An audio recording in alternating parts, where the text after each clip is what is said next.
Na verdade, nós temos uma voz dentro da nossa mente e ela está sempre conversando com a gente. E a sua autocomunicação define absolutamente tudo na sua vida. Inclusive, não adianta fazer técnicas, ferramentas, né, de meditação e etc, reprogramação mental, se depois que você sai do seu estado meditativo, por exemplo, você tem uma comunicação negativa. Então, é muito importante se trazer para o presente e mudar essa comunicação e trazer palavras fortalecedoras. Isso muda tudo. Então, você é uma pessoa, uma bagagem dos seus hábitos, do que você consome, do que você come, do que você escuta. Então, o nosso subconsciente, que é o responsável pelo mecanismo do nosso corpo, né, por manter o nosso sangue circulando, o nosso processo digestivo, nossos batimentos cardíacos, tudo isso de forma simultânea, tudo que está dentro do nosso subconsciente é reproduzido sistematicamente 24 por 48 horas, ininterruptamente. Quando você se dá conta de que você quer pensar de uma maneira diferente, você tem que ultrapassar essa barreira do terror através da resistência. Só que essa resistência gera desconforto, gera dor. É onde as pessoas param. Pra onde eu quero ir vai depender do programa que eu tenho. Se eu quero ser uma pessoa bem-sucedida, reconhecida profissionalmente, eu tenho que ter disciplina. Eu não posso ser um procrastinador, eu não posso ser uma pessoa preguiçosa. Só que se eu começar a treinar isso na resistência, tentar ser disciplinado, vai demorar muito. Então, qual que seria a forma mais inteligente, vamos dizer assim, já que a ciência está avançando muito, a gente já entende hoje em dia como o nosso cérebro funciona. Você se autoconvencer de que você é uma pessoa disciplinada e que você realiza tudo que está na sua mente. Então, qual seria o contrário da preguiça? Uma disciplina, por exemplo. Certo. Qual que seria o contrário de uma pessoa procrastinadora? Alguém que realiza tudo que está na mente. Então, quais são os seus pontos que te impedem de chegar a esse lugar? Como foi seu processo de reprogramação? Você teve essas autossabotagens no começo?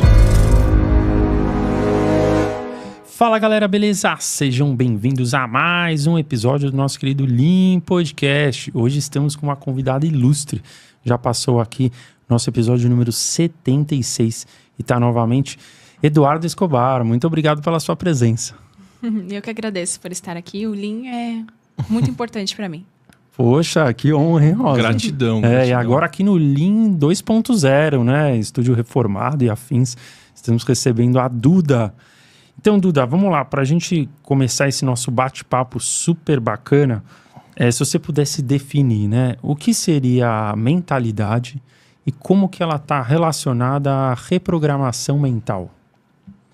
Hoje em dia, nós estamos em uma época em que todo mundo fala de mentalidade, né? E eu estava pensando sobre isso. Então, cursos de mentalidade, estou desenvolvendo a minha mentalidade. Tem gente que coloca mentalidade na bio do Instagram.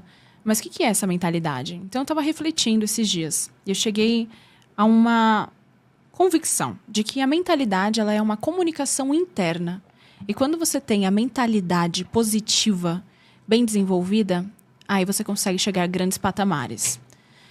Eu estava na academia fazendo aula de esteira. E aí eu já tinha chegado à minha exaustão. E aí eu pensei naquele momento em desistir. Foi quando eu comecei um autoconvencimento de não, você consegue mais um minutinho. Você consegue mais um minuto. E aí ali virou uma chave na minha mente que eu pensei, cara, isso é a mentalidade.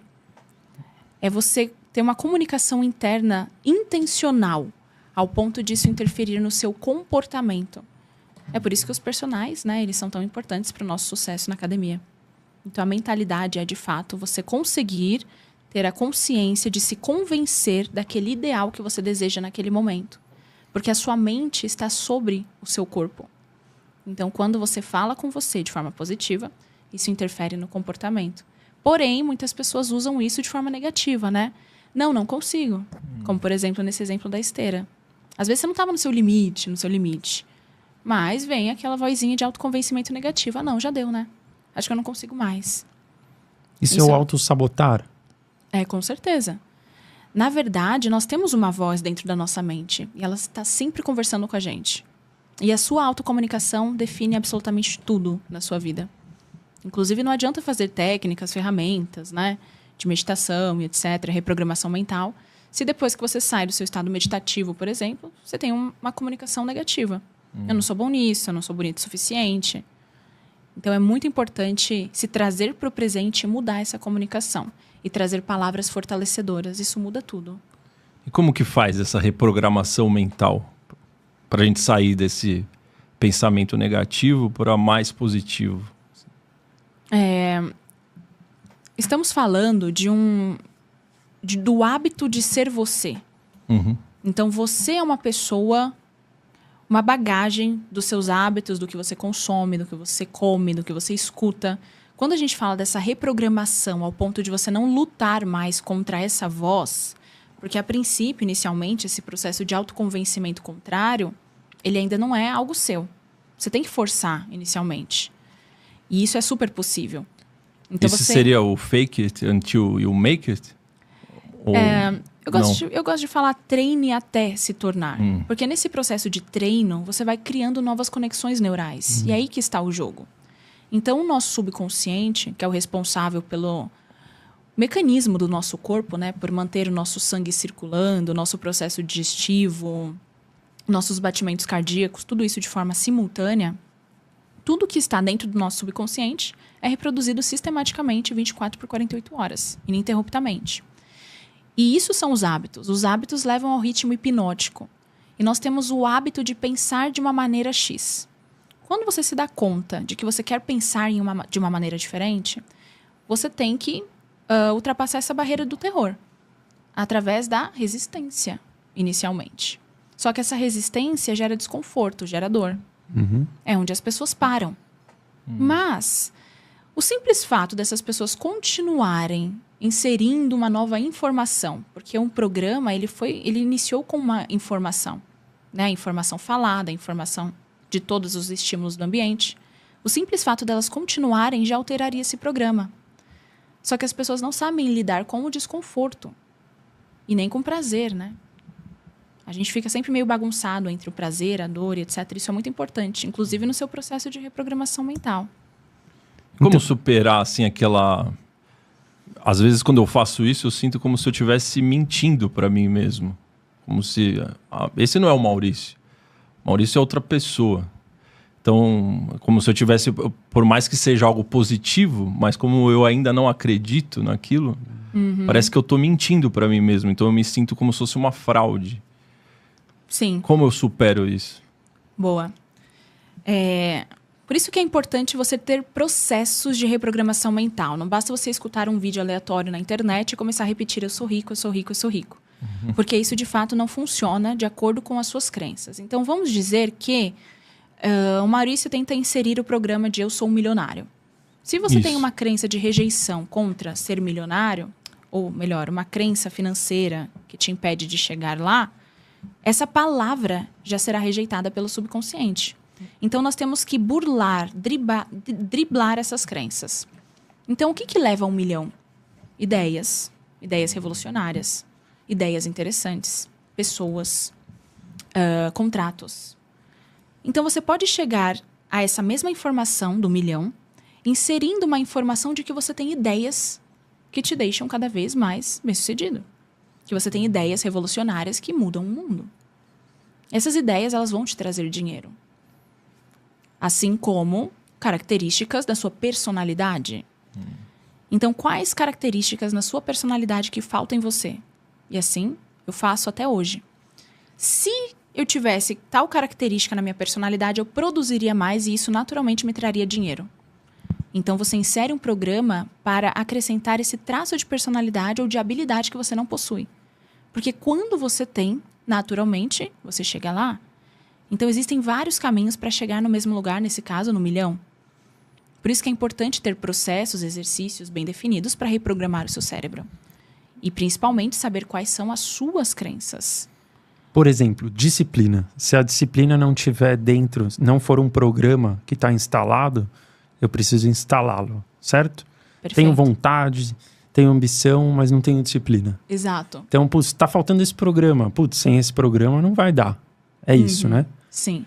Agora, como dar o primeiro passo para instalar esse programa? Porque o programa mental, ele direciona o seu comportamento automático em ritmo hipnótico. Então, nós temos que entender qual é o programa mental que eu tenho e para onde eu quero ir. Para onde eu quero ir vai depender do programa que eu tenho. Se eu quero ser uma pessoa bem-sucedida, reconhecida profissionalmente, eu tenho que ter disciplina. Eu não posso ser um procrastinador. Eu não posso ser uma pessoa preguiçosa. Só que se eu começar a treinar isso na resistência, tentar ser disciplinado, vai demorar muito. E vai ser doloroso. Muito doloroso. Então, qual que seria a forma mais inteligente, vamos dizer assim, já que a ciência está avançando muito, a gente já entende hoje em dia como o nosso cérebro funciona. Você se autoconvencer de que você é uma pessoa disciplinada. E que você realiza tudo o que está na sua mente. Então, qual seria o contrário da preguiça? Uma disciplina, por exemplo. Certo. Qual que seria o contrário de uma pessoa procrastinadora? Alguém que realiza tudo o que está na mente. Então, quais são os seus pontos que te impedem de chegar a esse lugar? A gente sempre sabe. A gente sempre sabe o que nos distancia daquele lugar. Porque o nosso cérebro é muito perfeito, ele avisa. E aí, esse ponto tem um oposto. A lei da polaridade. É esse oposto que a gente tem que inserir. Porque todo mundo pode chegar no sucesso em algum lugar. Só que algumas pessoas têm aquelas habilidades, não vou dizer perfeitas, mas necessárias para chegar lá. E se a gente analisa, são personalidades, habilidades parecidas. Nós já sabemos quais são, né? Constância, determinação, resiliência. Se você não possui, tem que inserir. Por quê? É a crença da identidade que atrai tudo para a nossa vida. Tudo está na crença de identidade. Ao invés de dizer eu sou rico, você tem que desenvolver a identidade que vai te levar a esse lugar. E isso burla suas crenças. Como foi o seu processo de reprogramação? Você teve essas autossabotagens no começo? Porque você conta a história de que você começou a pensar consigo mesmo. Eu quero ganhar R$5.000 por mês no início. Quando você pensava nesses 5.000, você tinha, em algum momento, não, isso não é possível para mim, e com isso você acabava afastando?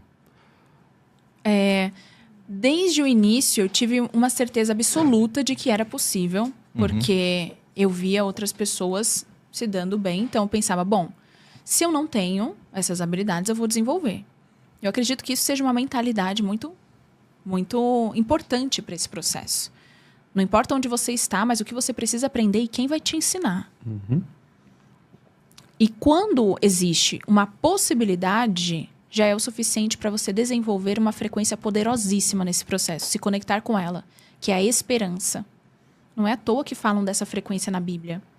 A esperança, ela te coloca em estado de movimento. Então, eu me arrisquei nesse processo. Eu comecei a me colocar em lugares prósperos, com pessoas bem-sucedidas, e lá eu fui analisando o que faltava em mim. E era bastante coisa. Inclusive fisicamente, né? Eu sempre falo sobre isso. Então, eu me arrisquei completamente, e aí eu fui observando isso, que era a identidade que precisava mudar. E aí fui me adaptando, me modelando, que é assim que eu acredito que nós devemos fazer, né? Ter essa flexibilidade de personalidade, de jeitos, de identidade, de acordo com o lugar que você gostaria. Mas você não chegou a ter crenças limitantes em relação, por exemplo, a imaginar a sua transformação física? Em nenhum momento você teve processos de dúvida em relação a isso? Tive muitas, na verdade. Só que o meu desejo de chegar no outro lugar era muito maior do que elas. E eu acredito que isso fez toda a diferença. Quando você tem um desejo ardente, você vai empurrando as suas crenças com a barriga. Isso não necessariamente vai ficar escondido por muito tempo. Uma hora essa sujeira sai do tapete. Foi o que aconteceu comigo. Então, a minha frequência vibracional era muito mais forte do que as minhas crenças. Porque eu queria muito chegar a algum lugar. Então, eu peguei as minhas crenças e coloquei para debaixo do tapete. E aí, eu ganhei dinheiro. Tive um reconhecimento profissional na época. Só que o que aconteceu? Eu perdi tudo depois de um tempo. Num relacionamento. Claro que o universo, ele é muito perfeito. Então, ia usar alguma isca, algo, alguém, alguma situação para mostrar que eu ainda estava ferida. Por quê? Muitas pessoas acham que se curaram, mas na verdade elas se esconderam dos gatilhos. Nossa, essa é boa, hein? O processo de solidão. O que seria esconder dos gatilhos? Você se esconde do mundo. Você começa um processo de desenvolvimento pessoal e aí você vai se colocando no seu casulo, não se relaciona mais com as pessoas, e é justamente o relacionamento que faz a gente crescer, né? E mostrar que a gente se curou. E aí você vai se colocando no seu casulo, se afasta do mundo das pessoas, se fecha, e aí você acha que você está curado porque ninguém mais te abala. Só que quando você vai para o mundo de novo, você vê que na verdade você não estava curado, você só se escondeu do que antes era um gatilho para você. Quando não tem ninguém que te espreme, não vai doer. Mas quando você vai para o mundo, coloca o seu braço, alguém espreme, aí você tem aquela reatividade de novo, né? Então tem que aprender no mundo. Tem que reprogramar as crenças. Porque se você não reprograma a sua mente, o seu subconsciente, você atrai com a sua frequência vibracional, porque é lei.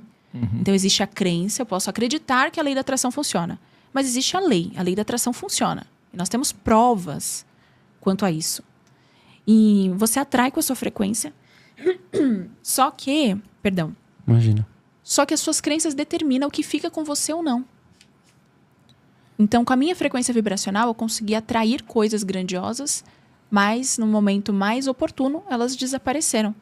Até que eu tirasse aquela sujeira debaixo do tapete e solucionasse tudo. Trabalhasse ela. Exatamente. Mas eu acredito que a autoestima, ela é primordial. Seria como se fosse um pilar para isso tudo acontecer. Porque se você não vê valor em si mesmo, como você vai poder acreditar em coisas grandiosas, em sucesso, em prosperidade? Então, talvez um dos pilares seria a autoestima. Como que uma pessoa que está só... ela criou uma autoimagem sobre si mesma extremamente negativa por vários anos. Como que ela pode sair dessa nuvem negra que está lá em cima da cabeça dela? Essa pessoa ela vai ter que iniciar um processo de autoconvencimento do contrário, até que ela acredite nessa verdade. Então, é saturar o cérebro com uma informação oposta. Porque ela chegou nesse momento de autoimagem abalada porque ela fez esse processo negativamente. Ela falou tantas vezes que ela era feia, que ela não estava bem com o corpo dela, que ela não era aceita, que ela se convenceu dessa verdade. Então, inicialmente, você tem que sim sugestionar para você, mesmo que você não acredite ainda nisso. Só que você tem que se familiarizar com essas novas informações no seu cérebro. Assim, quando você se relaciona com alguém. Isso acontece bastante. Digamos que uma pessoa que não goste de abraços, de toque físico. Existe muito isso. E aí você começa a se relacionar com alguém que é muito toque físico. Inicialmente, você rejeita aquilo, né? Então, eu não gosto que me toque, etc, etc. Mas essa pessoa vai se aproximando tanto, garantindo o espaço dela, que em um determinado momento você até que, ok, já não se assusta mais. E quando nós falamos das nossas crenças, é assim que tem que acontecer. Agora, a crença de identidade é a base. Todo mundo fala do merecimento, né? Existe o merecimento para ganhar dinheiro, o merecimento para o amor. Na verdade, é a crença de identidade. Por quê? Nós temos uma tríade. A identidade é a base. A forma como você se enxerga determina o que você se sente capaz de fazer. Então, a crença de capacidade seria a secundária. O que você se sente capaz de fazer determina o que você se sente merecedor. Então, tudo começa com o que eu acho de mim. Depois, o que eu acho que eu sou capaz de fazer, de acordo com o que eu acho de mim. E quando você faz, você traz convicções de que você merece algo. E as pessoas param aí. Elas não fazem. Só que nós precisamos de convicções. Por exemplo, essa mulher com autoestima baixa, vamos usar esse exemplo. Quando ela faz, por exemplo, uma simples, né, entre aspas, ida à academia, uma melhora na alimentação vai trazer uma ideia para a mente dela de que ela está mais magra. Na mente dela. É a ação que liga o mundo mental do mundo físico. Sem a ação, é um movimento. Sem a ação, você não consegue trazer essas convicções. Por mais que ela não tenha emagrecido nem 100 gramas, a mente dela vai fazer ela se sentir mais bonita. Isso é uma convicção. E se ela não fizer nada, a mente dela vai falar, aí, tá vendo? Essa é a real fulana. Você é assim, você é sedentária, você não tem dinheiro, você vai se convencendo cada vez mais através da inação. Abalando a crença de identidade. Você é isso, você é aquilo, você é aquilo. É tipo quando você vai lá e come um fast food, assim, né? Você já tá se sentindo meio fora do peso, você vai lá e fala assim, não, mas hoje eu posso, vai. Mas daí quando acaba, você fala assim, putz, mano, daí vem aquele sentimento de... Sim. Nossa, não deveria, de culpa, exatamente. De culpa. A culpa abala essa crença da identidade. E o contrário também é real. Quando você vai pra academia, né, esse exemplo aí da autoimagem, que a gente sabe que o corpo faz bastante diferença, né, principalmente para as mulheres. Você já se sente orgulhosa. E esse estímulo de frequência e de informações neurais, de forma repetitiva, vai alterando um programa. E esse programa, ao ser alterado, interfere no seu comportamento natural. Então, inicialmente, o que era uma resistência, o que era difícil, vai se tornando uma fonte de reabastecimento, de prazer. Por isso que as pessoas elas ficam até viciadas na academia, né?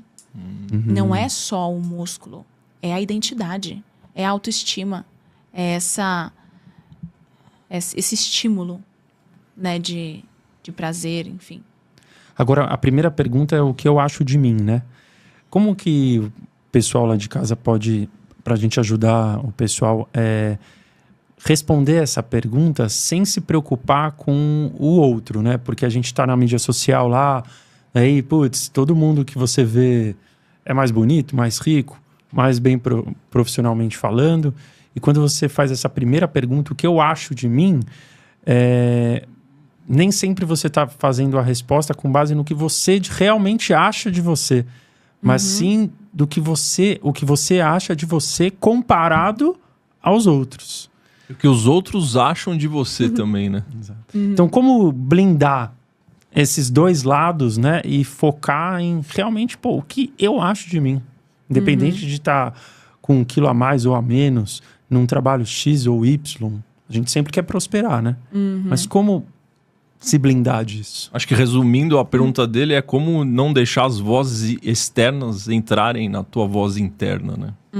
Isso. Olha, eu acredito que só te incomoda aquilo que é real. Então, querendo ou não, o que te incomoda ao ouvir de alguém, de alguma forma está dentro de você. E isso deve ser um feedback. E não algo ruim, uma humilhação. Porque, novamente, uma mentalidade de uma pessoa vencedora.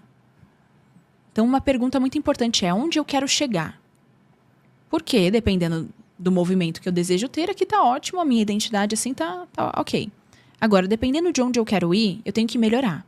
Inclusive, a melhoria faz parte da vida. Quando você não tem mais o que melhorar, a vida perde a graça. Nossa. E nada melhor do que o feedback das pessoas para você saber para onde se movimentar. Então é importante fazer uma análise, inclusive, eu acho que bem racional, do que você acha de você, inclusive do que os outros falam de você. Porque os feedbacks das pessoas são muito importantes. Às vezes eles são mais sinceros do que o que a gente acha de nós mesmos. Porque nós temos um ego muito forte. Na verdade, às vezes é um feedback não do que as pessoas falam. Ninguém às vezes vai olhar na sua cara e falar: você tá assim, você tá assado. Na verdade, é o feedback do que a gente olhando as outras pessoas, Perfeito. A gente se auto-dá. Tipo, a interpretação do que o outro pensa da gente. Que é mais sincero. Mais sincero ainda. Porque eu acredito que todo mundo que tá aqui assistindo o Lean Podcast quer melhorar. Total. E é muito bom quando você tem alguns pontos de melhoria muito claros, né? Então, isso eu fiz na minha vida e sempre fiz de ciclos em ciclos. O que eu posso melhorar em mim? Inclusive, eu faço isso até hoje. Pô, que legal, Duda. Depois que eu saio dos podcasts, eu assisto eles na televisão e eu anoto os pontos que eu devo melhorar, o que eu devo parar de fazer, o que eu devo fazer mais. Se o meu tom de voz tá bom, se eu tenho que trazer mais energia, se eu tenho que gesticular mais ou gesticular menos. Legal. Porque se eu esperar dos outros, e aí entra o que vocês falaram agora, que é verdade, se eu esperar das pessoas o feedback delas, não, Duda, você tá ótima, tá maravilhosa, não precisa fazer nada. Mas, de acordo com o que eu vejo dos outros participantes que eu admiro, posso melhorar aqui. E você tem que ter uma mentalidade incrivelmente foda para que os feedbacks das pessoas não se tornem humilhações. Porque quando eu me coloquei em ambientes prósperos, as pessoas elas me olhavam dos pés à cabeça. E eu tinha a sensação... Né? E, sinceramente, hoje, olhando para trás, não era por menos, né? Porque nos ambientes que eu estava, eu subia no ônibus com um salto desse tamanho, coisa que ninguém usava mais. Hoje eu vejo que nos ambientes de pessoas bem-sucedidas, as mulheres andam super simples. Ninguém anda com aquele saltão no meio do shopping, mas eu andava assim, no começo. De ônibus. E as pessoas me olhavam de cima a baixo, eu me sentia completamente desconfortável, mas eu poderia nunca mais ter voltado lá. Desde aquele primeiro olhar. Não quero mais sentir isso. Mas não. Eu observei para onde estava indo o olhar. O que é que elas estavam olhando. E esses olhares, eles falavam coisas que ninguém no meu ambiente falava. Meu cabelo, minha roupa, maquiagem. tudo. Foi um feedback. Exato. Que veio através da minha mentalidade de observar e me abrir para aquilo. Nesse processo de mudança, você tem que estar aberto para isso, porque se você está fechado, você não sai do lugar. Mas um ponto-chave é porque você não se fez de vítima, né? Dessa situação. Exato. Como não se fazer de vítima? Porque a maior parte das pessoas ia passar por isso e ia falar, eu sou coitadinha, os outros são opressivos. Os ricos são assim. Isso. Uhum. É uma chave que vira na sua mente. Eu espero que seja esse podcast. Porque às vezes é uma informação que falta para você se tocar e falar, caramba, realmente, né? Eu tenho que pensar como feedbacks o que as pessoas pensam de mim. Porque quando você cria o prazer de melhorar, você melhora muito rápido, né? Vocês são a prova disso. Eu também. Quando você cria o gosto por avanço na sua vida, tudo vai desbloqueando de uma forma muito rápida. E as pessoas... Sim, mas é muito louco, né? Você falou, a gente é a prova, né? A Duda esteve aqui no nosso começo, a gente realmente, estamos evoluindo, né? Toda hora a gente se pergunta exatamente isso, né, Rosa? Isso aí. O que a gente pode melhorar para trazer uma experiência melhor para a galera que tá lá assistindo? É câmera, a gente lê os comentários aí que vocês mandam. No começo a gente interrompia os convidados direto. Exato, a gente já deixa o papo mais fluido, mas olha que interessante, eu sempre me ponho esse ponto assim, a gente tá há 2 anos, todas as semanas, no YouTube, fazendo podcast. Eu sempre me falo, caramba, Ricardo, se eu tivesse o mesmo foco que eu tenho no Lean Podcast, no meu corpo, em outras questões, entendeu? No meu físico, na minha alimentação, por que eu não tenho, entendeu? E daí você respondeu agora, ainda não foi criado o desejo de mudança, certo?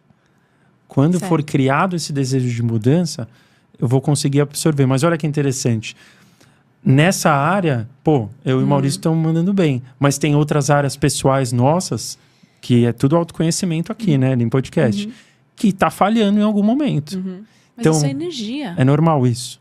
É normal não ser perfeito em todos os campos. Certo? Sim, e o Lean está crescendo em qual velocidade? Grande. Sim. Porque é a alta carga de energia que está sendo colocada. Então, inclusive, isso é indicado inicialmente. Por isso que quando você tem o desejo ardente por algo, aquilo vem rápido. Digamos que nós tenhamos 100% de energia ao longo dos nossos 24 horas. Então, abri os meus olhos, tenho 100% de energia para depositar em alguns lugares. E aí você pega 70% de energia e coloca aqui nesse lugar. E aí depois você distribui o restante. Nesse lugar que você colocou 70% de energia, ele vai devolver os 70%. Agora, se você distribui 20% aqui, 20% aqui, 20% aqui, você vai receber os 20% em troca. Só que quando nós estamos falando de um objetivo valioso,